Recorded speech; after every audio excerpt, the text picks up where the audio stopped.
Hello दोस्तों, स्वागत है आपका अपने YouTube channel school of study में। मैं महेंद्र सिंह आज आपके लिए लेके आए हमारे हरियाणा जी के अगला टॉपिक जो रिलेटेड होगा हरियाणा की मिट्टी से। तो हरियाणा की मिट्टी कैसी है, कहाँ क्या उपजाऊ है क्या नहीं है, कहाँ पर कैसी मिलती है हरियाणा के अंदर, उसके बारे में आज हम बात करेंगे। उससे पहले आप लोगों से रिक्वेस्ट है कि please like share and subscribe जरूर करें हमारे चैनल को और बेल आइकन को दबाना ना भूलें ताकि लेटेस्ट अपडेट आपको मिलती रहे। बात करेंगे हम मिट्टी की। तो मिट्टी की बात करते हैं तो सबसे पहले हम बात कर लेते हैं हमारी मिट्टी है जो उपजाऊ कौन सी होती है।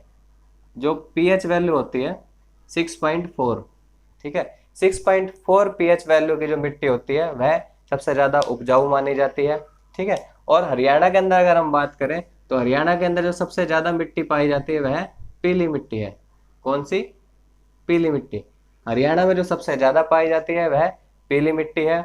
और पीएच वैल्यू जो होती है 6.4 पीएच वाली वैल्यू सबसे ज़्यादा फर्टाइल होती है, मोस्ट फर्टाइल होती है, यानी सबसे ज़्यादा उपजाऊ मिट्टी होती है। दूसरी इसमें बात करें मिट्टी आती कहाँ से है, मिट्टी बनती कैसे है, तो इसकी बात करें हम चट्टानों से बनती है, जिसको क्या बोलते हैं? रॉक। रॉक, चट्टानों से, पहाड़ों से यह मिट्टी बनती है। चट्टानों से यह टूटती है, चट्टानों से टूट के बाउल्डर में बनती है, पहले BOULDER बाउल्डर में, बाउल्डर के बाद ग्रेवल में, ग्रेवल के बाद बनती है ये सैंड, फिर सिल्क, फिर क्ले और फिर मड। मड यानी कीचड़, यानी इन टुकड़ों में बनती है जो पहाड़ों से टूटने के बाद मिट्टी इन इन रूप के अंदर बनती है। अब मिट्टी किसे कहते हैं? जो सैंड, सिल्क और क्ले। कौन सा? सैंड, सिल्क और क्ले, इन तीनों के मिक्सचर को हम मिट्टी बोलते हैं। ठीक, उपजाऊ कौन सी होती है? 6.4 पीएच वाली मिट्टी उपजाऊ होती है। अब ये देखा ही है, आजकल सरकार ने मिट्टी की उपजाऊ देखने के लिए, फर्टिलिटी चेक करने के लिए स्कीमें लगा रखी है।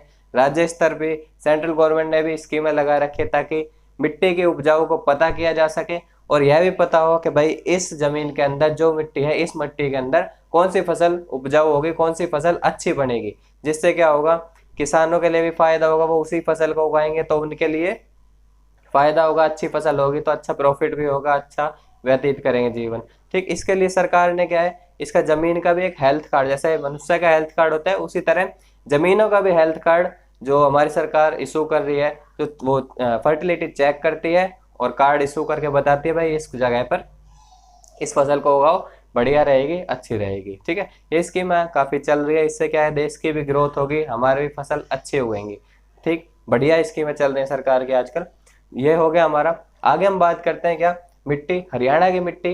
हरियाणा की मिट्टी तो हमारे एक डॉक्टर जसबीर सिंह जी है जो हरियाणा जी के लिखी हुई है बुक उनकी, उसके अनुसार, डॉक्टर जसबीर जी के अनुसार, उनके अनुसार जो हमारी मिट्टी है, कितने, हरियाणा की जो मिट्टी है 6 भागों में बांटी गई है। कितने? डॉक्टर जसबीर सिंह के अनुसार हरियाणा की मिट्टी 6 भागों में बांटी गई है। उन 6 भागों को हम एक एक करके पढ़ेंगे। तो 6 भागों के अंदर जो पहला हमारा आता है, पहला भाग जो हमारा आता है वो आता है अत्यंत हल्की मिट्टी। कौन सी? अत्यंत हल्की मिट्टी। कौन सी आती है? अत्यंत हल्की मिट्टी। अत्यंत हल्की मिट्टी कहाँ मिलेगी? खुद ही देखे, अत्यंत हल्की मिट्टी वो मिट्टी होगी जो वायु से उड़ जाएगी। अब वायु से उड़ती है मिट्टी, टीले ही बनाएगी, कहाँ पर है? ऐसी मिट्टी होती है राजस्थान की। राजस्थान की मिट्टी अब हरियाणा में कहाँ मिलेगी? राजस्थान की मिट्टी हरियाणा में मिलेगी जो राजस्थान की बाउंड्री पर होंगे, वहां पर यह मिलेगी। तो क्या देखें हम, अत्यंत हल्की मिट्टी हमारे हरियाणा में कहाँ मिलेगी? जो जो एरिया हमारे कहाँ टच करते हैं, राजस्थान से टच करते हैं, जैसे हिसार, फतेहाबाद, सिरसा, भिवानी, महेंद्रगढ़, रेवाड़ी, यहाँ इन एरियो में हमें अत्यंत हल्की मिट्टी मिलेगी। ये बात क्लियर होगी। इसके बाद देखते हैं, हमें ये तो पता चल गया ये यहाँ मिलेगी, हमें इसके साथ साथ क्या और पता चला, ये मिट्टी कहाँ से आ रही है? वायु से उड़ के आ रही है, हवा से उड़ के आ रही है। कहाँ से? राजस्थान से। मतलब वायु अपर्दन भी होगा। वायु अपर्दन मतलब वो मिट्टी जो वायु के साथ उड़ जाए। ठीक है, कौन सी होगी? वो मिट्टी जो वायु के साथ उड़ जाएगी वो क्या कहलाएगी? वायु अपर्दन कहलाएगी। ठीक है, उस मिट्टी का क्या कहलाएंगे? वायु अपर्दन कहलाएंगे। ठीक, दो चीज क्लियर हो गई हमारी। एक, वायु अपर्दन इस मिट्टी के अंदर होता है जो बाउंड्री रेगिस्तान के साथ लगी होती है। दूसरा, जो हमारी हल्की मिट्टी है वो राजस्थान की बाउंड्री के पास में मिलती है। ठीक है, दो चीज हो जाती है हमारे यहाँ क्लियर। ठीक, इसका हो गया। आगे देखते हैं इसके अंदर भाई ये फसल फर्टिलिटी किसके लिए? यह फसल फर्टाइल होगी किसके लिए? फर्टाइल हो गई है उनके लिए, किनके? मोटे अनाज के लिए, क्योंकि जो बाकी जो रेगुलर फसल है उनके अंदर क्या होगा, पानी की भी रिक्वायरमेंट होगी, और जब मृदा ही वायु प्रदान से उड़ जाएगी तो वहाँ फसल होना तो मुश्किल होगा, ठीक है, काफ़ी मुश्किल होगा। तो उसके लिए क्या है, यहाँ पर जो फसल की जाती है मेन तौर पे जो यहाँ फसल की जाती है वो मोटे अनाज की फसल की जाती है। अब मोटे अनाज हमारे कौन से हो जाते हैं, मोटे अनाज होते हैं हमारे जैसे चना हो गया, बाजरा हो गया, दालें होगी, ये हमारे क्या कहलाते हैं, मोटे अनाज कहलाते हैं। तो यहाँ पर कौन सी मोटे अनाजों की फसल होती है। क्लियर, ठीक है। चलो तो अगली हमारी आ जाती है सेकंड नंबर की मिट्टी, वो कौन सी होगी, हल्की मिट्टी। कौन सी, हल्की मिट्टी। हल्की मिट्टी, हल्की मिट्टी को आगे फर्दर दो हिस्सों में बांटा गया है, जिसमें पहला आता है अपेक्षाकृत बलुआ दोमट मिट्टी, और दूसरा आ जाता है बलुआ दोमट मिट्टी। दूसरा आ जाता है बलुआ दोमट मिट्टी, ठीक है। फर्दर दो हिस्सों में बांटा है, अपेक्षाकृत बलुआ दोमट मिट्टी और बलुआ दोमट मिट्टी। हल्की मिट्टी को दो हिस्सों में बांट दिया। अब अपेक्षाकृत बलुआ दोमट मिट्टी, इसके अंदर क्या होता है, इसके अंदर वही प्रधानता होती है किसकी, बालू मिट्टी की, यानी इसके अंदर जो ज़्यादा मिलती है बालू मिट्टी ज़्यादा मिलती है इसके अंदर। और दूसरा क्या हो जाता है, यह मिट्टी हमारी कहाँ मिलती है, अपेक्षाकृत बलुआ दोमट मिट्टी इस मिट्टी के पीछे वाले इलाकों में मिलती है, यानी जो ये हमारा इलाका हो गया दक्षिण पश्चिम का, सॉरी ये जो हमारा इलाका हो गया जिसके अंदर हमारी ये अत्यंत हल्की मिट्टी थी, इसके पीछे वाले इलाके जो हरियाणा के दक्षिण पश्चिम इलाके हैं उसके अंदर अपेक्षाकृत बलुआ दोमट मिट्टी है मिलती है। कौन सी, हिसार, भिवानी, दादरी, रेवाड़ी, गुड़गांव, फरीदाबाद, ठीक है। इन इलाकों के अंदर हमारी जो मिलती है अपेक्षाकृत बलुआ दोमट मिट्टी मिलती है। इसको हम दूसरे नाम से भी जानते हैं, क्या है, रोसली। रोसली इसका दूसरा नाम है जिसको जाना जाता है, और ये इस इलाके में मिलती है, ठीक है। क्लियर हो जाती है बात। अगली आ जाती है बलुआ दोमट मिट्टी। अब बलुआ दोमट मिट्टी कहाँ मिलती है, बलुआ दोमट मिट्टी हमारे पश्चिम वाले इलाके में मिलते हैं। पश्चिम वाला इलाका कौन सा है, सिरसा। सिरसा का एक डिस्ट्रिक्ट पड़ता है कौन सा, डबाउली। कौन सा, डबाउली। डबाउली एक डिस्ट्रिक्ट पड़ता है यहाँ पे सिरसा के अंदर। उस डिस्ट्रिक्ट के अंदर मेनली जो हमारी मिट्टी पाई जाती है वो बलुआ दोमट मिट्टी कहलाती है, ठीक है। ये हो जाती है हमारी हल्की मिट्टी के बारे में। और यहाँ पे भी जो मेनली फसल होती है गेहूं की फसल ही होती है। आगे आ जाती है हमारी तीसरे नंबर की मिट्टी। तीसरे नंबर की मिट्टी उसको क्या बोलते हैं, मध्यम मध्यम मिट्टी। कौन सी, मध्यम मिट्टी। अब मध्यम मिट्टी है, मध्यम मिट्टी हमारी आगे फिर तीन हिस्सों में बांटी गई। कितने, आगे फिर तीन हिस्सों में बांटी गई मध्यम मिट्टी हमारी। कौन कौन से तीन हिस्से हैं, तो पहले इसके अंदर करते हैं हम मोटी मृदा, ठीक है, मोटी दोमट मिट्टी, मोटी दोमट मिट्टी। दूसरी आ जाती है हल्की दोमट मिट्टी। तीसरी हमारे पास आ जाती है दोमट मिट्टी, ठीक है। तीन तरह की मिट्टी है। जो मध्यम मिट्टी है उसको आगे तीन हिस्सों में बांटा गया है, मोटी मिट्टी, हल्की मिट्टी, दोमट मिट्टी। अब मोटी मिट्टी कौन सी है हमारी, मोटी मिट्टी वो है जो हमें कहाँ मिलती है, गुड़गांव में मिलती है। कहाँ पर, गुड़गांव के इलाके में। और तुम्हारे गुड़गांव से सटा कौन सा है, नूह का इलाका। नूह के अंदर एक जगह पड़ती है फिरोज शाह झिरखा, उस जगह पे ये मिट्टी पाई जाती है। कौन सी, मोटी मिट्टी। गुड़गांव और फिरोज शाह झिरखा के अंदर यह मिट्टी पाई जाती है। दूसरी आ जाती है हल्की दोमट मिट्टी। क्या है हमारी, हल्की दोमट मिट्टी यह मिलती है हमारी कहाँ, अंबाला, अंबाला के दक्षिणी भाग में, गुड़गांव के उत्तरी भाग में, और रेवाड़ी के मध्य भाग में, यानी इस एरिया में यहाँ पर, और अंबाला के दक्षिणी भाग में यहाँ पर ये हमारी हल्की दोमट मिट्टी मिलती है, ठीक है। अगला आ जाता है दोमट मिट्टी। अब दोमट मिट्टी हमारी वो हो जाती है जो मध्य, यानी ये मीडियम, जो मध्य हरियाणा के अंदर जो पाई जाती है वह हमारी कहलाती है दोमट मिट्टी। दोमट मिट्टी हमारी कहाँ पाई जाती है, मध्य हरियाणा के अंदर हमारी दोमट मिट्टी पाई जाती है। अब इसके बारे में देखें तो मध्य हरियाणा में कहाँ ये हो गया तुम्हारा कुरुक्षेत्र, करनाल, कैथल, जींद, हिसार, रोहतक, झज्जर, गुड़गांव, यहाँ मध्य हरियाणा के अंदर यह मिट्टी पाई जाती है। कौन सी, दोमट मिट्टी हो गई, ठीक है। ये हमारी दोमट मिट्टी कहलाती है। आगे इसके अंदर आती है हमारी जो चौथे नंबर की हमारी मिट्टी है। चौथे नंबर की जो मिट्टी है वह हमारी होती है, वह कहलाती है सामान्यतः भारी मिट्टी। कौन सी, सामान्यतः सामान्यतः भारी मिट्टी।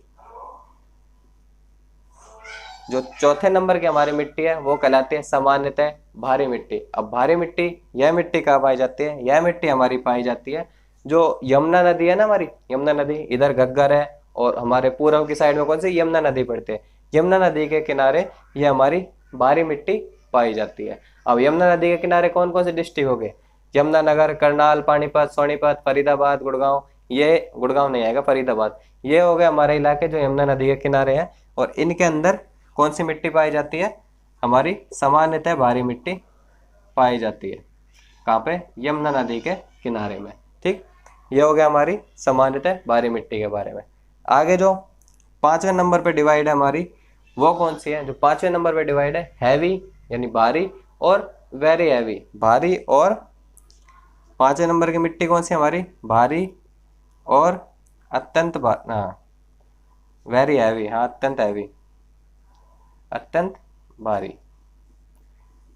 है। भारी और अत्यंत भारी जो मिट्टी है वो हमारी है 5वें नंबर की मिट्टी। अब तो यह मिट्टी कहाँ पाई जाती है? अब थोड़ा सोचो, भारी मिट्टी कहाँ पाई जाएगी? सोचो भाई, भारी मिट्टी हमारी कहाँ पाई जाएगी? इसके अंदर सोचा हम, भारी और अत्यंत भारी मिट्टी यह हमारी जो बरसाती नदियाँ हैं, ठीक है, बरसाती नदियाँ उनके किनारों पर पाई जाती है। तो बरसाती नदी हमारी कहाँ पाई जाती है? जैसे घग्गर नदी वगैरह है। हमारी जो मानसूनी नदी है, बरसाती नदी, उन्हीं को ही बोला जाता है। तो घग्गर नदी है, मारकंडा नदी है, ये हमारी क्या है? बरसाती नदियाँ हैं, इनके किनारे पर यह पाई जाती है। तो अत्यंत भारी और भारी कहाँ हो गई? ये हो गई हमारी थानेसर। ठीक है, थानेसर जो पड़ता है हमारा कुरुक्षेत्र के अंदर। और दूसरी जगह हो गई फतेहाबाद। थानेसर और फतेहाबाद के अंदर यह मिट्टी पाई जाती है। अब भारी होती है तो भाई इसके अंदर हल चलाना ही मुश्किल होता है। हल्की मिट्टी जो हमारी यहाँ आई थी, इनके अंदर तो हल चलाना मुश्किल है, किसान कर लेता है काम बढ़िया तरीके से, लेकिन यहाँ पे हल चलाना भी भारी हो जाता है इनके लिए। तो इसके अंदर हम बात करें, जैसे जो हमारी फतेहाबाद ने बात करी और थानेसर बात करी, जो फतेहाबाद में मिलेगी, फतेहाबाद और थानेसर, फतेहाबाद और थानेसर में जो मिलेगी, इसको दूसरा नाम फिर बोलते हैं, क्या बोलते हैं इस मिट्टी को? सोलर के नाम से भी यहाँ लोकल बोला जाता है। कौन सी? सोलर मिट्टी के नाम से ही बोला जाता है। और यही मिट्टी जो इधर मिलेगी हमारी यमुनानगर में, जगाधरी के पास, यमुनानगर में जगाधरी के पास जो ये मिट्टी मिलती है उसको क्या बोलते हैं? ये तो हमारी हो गई सोलर, ठीक है, और ये वाली क्या हो जाएगी? डाकर। कौन सी हो जाएगी? डाकर। यहाँ जो मिलेगी फतेहाबाद कुरुक्षेत्र के पास, ये वाली कहलाएगी हमारी सोलर। और जगाधरी के पास जो मिलेगी वो कहलाएगी हमारी, जगाधरी यानी यमुनानगर के पास, वो हमारी क्या कहलाएगी? डाकर मिट्टी कहलाएगी। क्या? डाकर मिट्टी कहलाएगी। ठीक है, आगे इसके अंदर आगे बात करें तो हमारी आ जाती है 6ठे नंबर की मिट्टी। 6ठे नंबर की मिट्टी किसके लिए होती है? 6ठे नंबर वाली मिट्टी हमारी होती है जैसे शिवालिक। कहाँ पाई जाती है? शिवालिक, गिरिपदीय, और तीसरा हो जाएगा हमारे चट्टानों की। ठीक है, कौन सा हो जाएगा? चट्टानों की तल में, चट्टानों की तल में। ठीक, शिवालिक, गिरिपदीय और चट्टानों की तल में, ये हमारी कौन सी है? 6ठे नंबर की मिट्टी है। अब 6ठे नंबर की पहला देखते हैं शिवालिक। अब शिवालिक की मिट्टी कहाँ मिलेगी? शिवालिक में मिलेगी। शिवालिक रेंज हमारी, शिवालिक की पहाड़ियाँ कहाँ है? हमारे उत्तर में, हरियाणा के उत्तर में। तो शिवालिक की जो मिट्टी है वो हरियाणा के उत्तर में मिलेगी। कहाँ? पंचकुला के काल का जगह है एक। दूसरा कौन सा है? अम्बाला का हमारा कौन सा है? अम्बाला की एक नारायणपुर जगह है। इन दो जगह पे जो हमारी मिट्टी पाई जाएगी उसको हम शिवालिक की मिट्टी बोलेंगे। किसकी? शिवालिक की मिट्टी बोलेंगे। फिर आते हैं गिरिपदीय। अब गिरिपदीय हमने आपको बताया था, गिरिपदीय जो पीछे के लेक्चर में बताया था, गिरिपदीय मिट्टी कौन सी होती है? जो पहाड़ों से गिरती है और नीचे जो मिट्टी पाई जाती है उसको क्या बोलते हैं हम? गिरिपदीय मिट्टी बोलते हैं। क्या बोलते हैं उसको हम? गिरिपदीय मिट्टी बोलते हैं। तो गिरिपदीय हमारी कहाँ मिल रही थी? अम्बाला और हमारे पंचकुला में। पंचकुला के कालका डिस्ट्रिक्ट और अम्बाला की हमारी नारायणपुर, इन जगह के अंदर जो मिट्टी पाई जाएगी उसको हम बोलेंगे घर। क्या बोलेंगे? उसको हम बोलेंगे घर। उस मिट्टी को वहाँ लोकल लैंग्वेज क्या बोलते हैं? घर। जैसे यहाँ हमारे बोल रहे थे ना सोलर और डाकर, ऐसे यहाँ पे क्या बोलेंगे? घर बोलेंगे। और जो जगाधरी में पाई जाएगी यमुनानगर में, उस मिट्टी को हम बोलेंगे, ये तो हो गई हमारी घर हो गई, और उस मिट्टी को क्या बोलेंगे हम? कांदी। क्या बोलेंगे? कांदी। ठीक है, फिर आ जाती है चट्टानों की तल की। अब चट्टानों के तल की मिट्टी यह कहाँ होगी? यहाँ पे एक चीज और, ये बलुआ मिट्टी है, सारी बालू मिट्टी है ये जो पाई जाती है। फिर चट्टानों की तल, चट्टानों की तल कहाँ मिलेगी, चट्टानों मिलेगी। अब चट्टानें हमारे यहाँ कहाँ है, एक तो शिवालिक की चट्टान, शिवालिक के पहाड़ है, दूसरा नीचे अरावली का पहाड़ है। लेकिन जो चट्टानों की तल की मिट्टी है वो किसे माना जाता है, अरावली की पहाड़ियों वाली। क्यों भाई, क्योंकि अरावली की पहाड़ियों में यह मिट्टी ज्यादा पाई जाती है और शिवालिक में कम पाई जाती है, इसलिए अरावली की पहाड़ियों की जो चट्टानों के नीचे जड़ में जो मिट्टियां पाई जाती हैं उसको अरावली की पहाड़ी की चट्टानों की तल की मिट्टी बोलते हैं। ठीक है, यह हमारी क्या रहती है, 6 टाइप की मिट्टी के बारे में हो जाता है। फिर आगे हम बात करते हैं, 2 और मिट्टी होती है, कौन सी, एक तो इसके अंदर फास्फोरस और नाइट्रोजन, फास्फोरस और नाइट्रोजन की कमी होती है। जिनके अंदर फास्फोरस और नाइट्रोजन की कमी मिलती है उस मिट्टी को हम कहते हैं, क्या कहते हैं, उस मिट्टी को हम कहते हैं रेड चेस्टनट मिट्टी। कौन सी मिट्टी, रेड चेस्टनट मिट्टी। ठीक है, ठीक है, जो लाल सी ब्राउन सी मिट्टी होती है वह इसको बोला जाता है। दूसरी एक और आ जाती है, जो हमारी नदी है, कौन सी, यमुना नदी और घग्गर नदी। कौन सी, यमुना नदी और घग्गर नदी। इन 2 नदी से जो बाढ़ प्रभावित इलाके होते हैं उन इलाकों में जो मिट्टी पाई जाती है उस मिट्टी को बोलते हैं काप की मिट्टी। क्या बोलते हैं उसको, काप की मिट्टी बोलते हैं। ठीक है, ये था हमारा मिट्टी के बारे में। तो बताइएगा कैसा लगा आपको ये हमारा हरियाणा की मिट्टी का लेक्चर, कैसा लगा कमेंट सेक्शन में ज़रूर बताएं। और अगर कोई आपको एडवाइस हो या और कुछ आप चाहते हो तो प्लीज़ कमेंट सेक्शन में हमें ज़रूर बताएं। हम आपके लिए आगे बढ़िया बढ़िया यूँ ही कंटेंट लाते रहेंगे। Thank you.